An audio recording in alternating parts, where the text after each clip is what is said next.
What's going on YouTube? This is Mason AJ with the Aficionados, and I'm bringing to you episode 3 reaction review to the Marvel Netflix series Jessica Jones. And so far, if you have not already seen our reaction videos to episodes 1 and 2, be sure to go check those out, probably here or down here. You know what, just look in the description down below if you can't find it anywhere else. But moving on about it, I want to discuss, before we get into episode 3 fully, I want to discuss things that have happened in episodes 1 and 2 and finally accumulate in 3, which is the sex scenes of Jessica Jones. Okay, I'm just gonna go ahead and say this, and feel free to disagree with me in the comments down below. But I think Jessica Jones has the most authentic sex scenes I've ever seen in any movie or TV show. And I gotta say like that because they feel like two people who've met, they like each other, they came home and knocked boots. Usually, like movies and TV shows, they do the whole thing where we kind of pan to the doorway and we fade to black, or we hit you with awkward angles, and we do the whole thing. We're gonna like cut to like, you know, bits and pieces here and there. Like, no, they full on show you everything, and it's very graphic, but without being gross, which is a very like artistic thing, you know, it's a very like well done thing to do with both the actor and actress and the production team. Don't get me wrong, Mike Cooter, who playing Luke Cage, and Christian Ryder, who's playing Jessica Jones, they're very beautiful people to look at. But I feel like at the end of the day, it's so real, especially when they have like that awkward position change. You know, anyone who's been in this position knows what I'm talking about. We like, you don't want to just move too fast, and you know, you try to like switch it up, and you try to do it like subtly without being like too forceful with it, and that sometimes you just gotta say F it, just go ahead and turn around or whatever.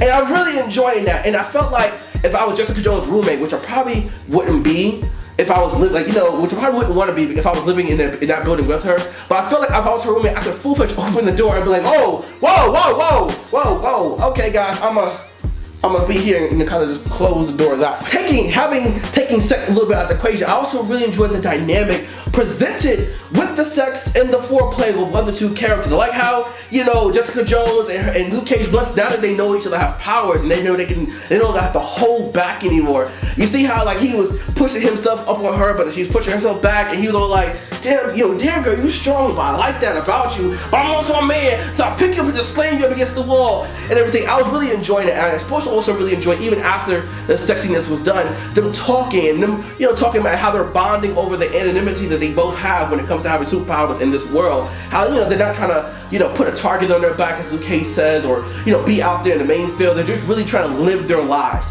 And also even the pillow talk a little bit later on the episode, you know, just how lovers do when they talk about different politics and how they feel about certain issues.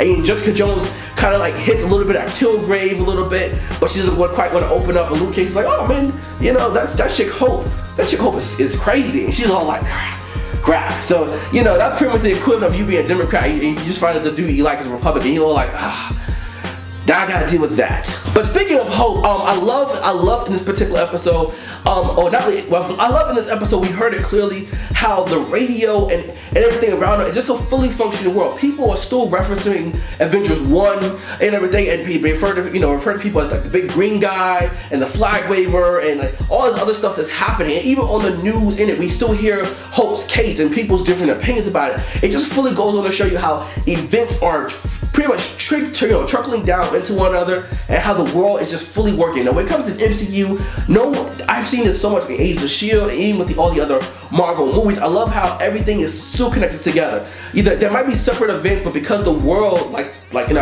real life, is connected through the Twitter and internet and everything else, it's so like it's still referenced there. But unlike Daredevil, because Daredevil barely referenced the adventure stuff with Jessica Jones, I actually like it more than that. We recognize that it happened, and our lives are still trying to move on from it. Speaking of real world rules, I gotta go ahead and say this.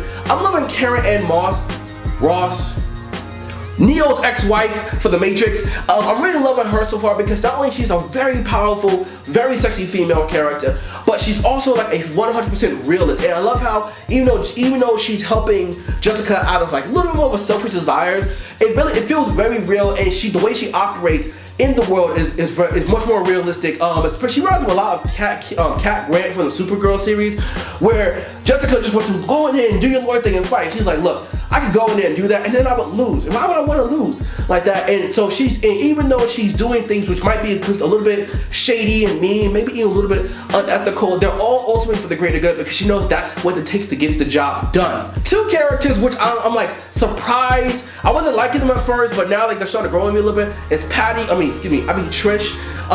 First of all, Trish. I know there's a lot of history between her and Jessica at this point, but in the first 2 episodes, I was really lost on it. I kind of thought that maybe there might be old high school like lovers or even college lovers, rather than the sense that they had a whole like backstory to them. They felt like very, very distant, and I really wasn't believing their friendship a lot. But now it's starting to grow on me a little bit, and I know. And to be honest with you, I was a little bit upset and I was holding a little bit of a grudge against Trish because I know that she is the replacement for Carol Danvers, aka Miss Marvel. Because in the comic book, Miss Marvel is actually the character who really is the best friend to Jessica Jones and really helped her more after she first escaped from Purple Man and Kilgrave and everything else.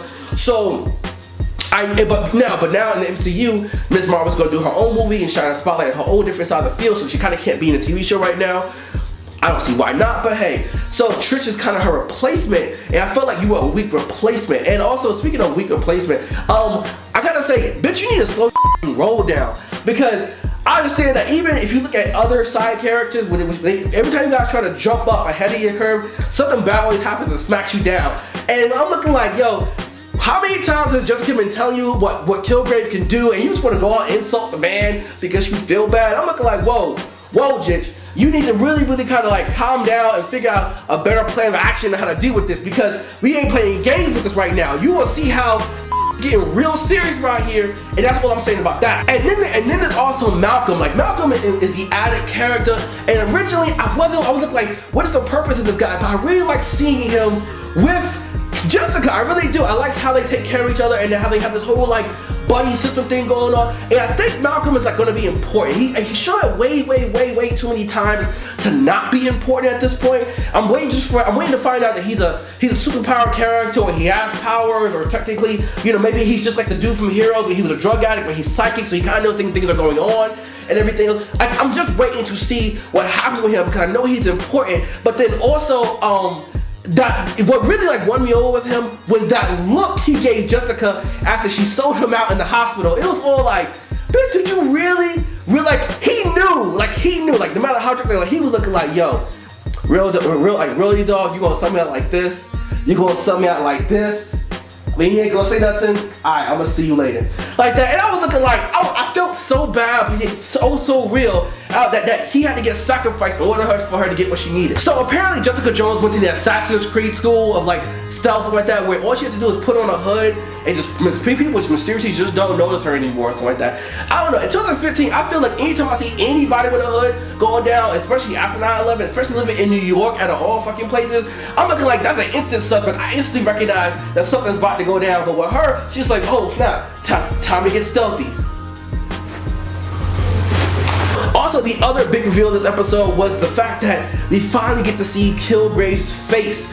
And I gotta say, finally seeing him, I was actually a little bit happy to see him. Now, it could be because I have a secret man crush on David Tennant, and I'm not even a Doctor Who fan. I just like that particular guy, but he brings so much life to the character that it makes him just a little bit likable, which is weird because in the comic book, Purple Man is just a very unlikable guy because you're only seeing it based on his actions and his powers and his motivations and everything else. But even though David Tennant is clearly an evil bad guy, like the look he gave Jessica was more like, yo, the fact that he was looking like that, I was looking like, yo, for all his purposes, he could have been handing her a drink, like, here you go, darling, like that. And I'm looking like David Tennant is playing this role so well, and for us to only be seeing him in the 3rd episode, I'm fully sold on this character. And with seeing him, it's always just further emphasizes the point that I made before about Tristan just stole her role, because obviously she ain't about that life. Okay, because Kilgrave called the phone, and hearing his voice was like, it's the fact that it triggered hope, and she sent her spasms. Even Jessica had like a sense of dread going on for him. But yeah, he sounded like such a nice guy a little bit. Like he was almost genuinely caring. Like, Trish, maybe you shouldn't threaten this guy who can do anything and control anyone. And then you sent the police officer. Side note, Trish if you just threaten a guy who has mind control powers, why would you answer the door for anyone? I was really feeling you in the whole panic room and everything. What's the point of all that if you aren't going to play the game to win? And I say that even after you let the police officer inside your house, you clearly had every advantage. And I'm not knocking her. I'm just saying this is what I'm saying. You had every advantage to win, but your mindset wasn't in it, and that's why you lost, and that's why you got so hurt. And I'm looking like, damn it, Trish, weren't ready for this. Okay, you need to stop playing games. Last but not least, in the last episode, Jessica Jones, I put forth a theory that maybe the woman that Luke Cage, that was in Luke Cage's cabin or whatever, may or may not be Misty Knight. And I was looking like, I don't know. So now we found out that it's definitely not Misty Knight. And not only that, but Jessica Jones killed that woman, like full-fledged, used her super strength to punch and cave that woman's chest in. You know, and that was one of the events that triggered her to get escaping from Kilgrave. But with all that being done, all I gotta say is comment down below. Let me know what you think about this episode of Jessica Jones.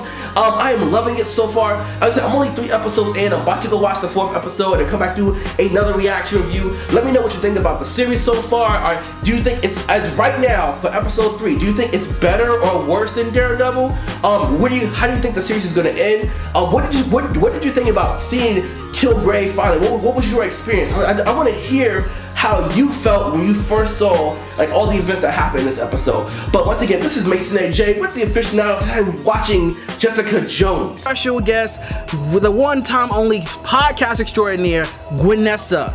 Yep. Okay. Miss Jamie if you're nasty. Oh. And we're here today to talk about like pretty much our reaction / review / breakdown of the Jessica Jones trailer. I got a whole bunch of Facebook messages, people asking, what do you think?